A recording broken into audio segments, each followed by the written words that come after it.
24 കോടി രൂപ ചിലവിട്ട് നിർമ്മിച്ചുകൊണ്ടിരുന്ന പാലം തകർന്നു വീണു. കൊയിലാണ്ടി, ബാലുശ്ശേരി നിയോജക മണ്ഡലങ്ങളെ ബന്ധിപ്പിക്കുന്ന തോരായിൽ കടവിൽ പാലമാണ് തകർന്നത്. അപകടത്തിൽ ഒരു തൊഴിലാളിക്ക് പരിക്കേറ്റു.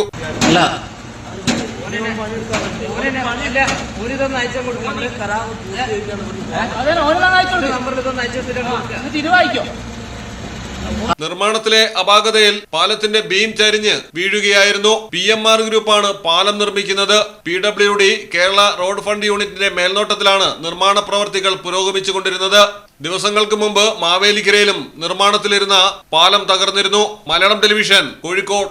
ദുബായ് ഗോൾഡ് ആൻഡ് ഡയമണ്ട്സിൽ 18 കാരറ്റ് ലൈറ്റ് വെയ്റ്റ് ഓർണമെന്റ്സുകളുടെ വിസ്മയങ്ങൾ ഒരുക്കി ഫിയോഡിയ ലൈറ്റ് വെയ്റ്റ് കളക്ഷൻ. പഴയ സ്വർണ്ണാഭരണങ്ങൾ മാറ്റിയെടുക്കുമ്പോൾ വിലയിലോ തൂക്കത്തിലോ കുറവ് വരാതെ മുഴുവൻ തുകയും സ്വന്തമാക്കാം. Dubai gold and diamonds, pride of generations, Perinthalmanna road, Valanchery.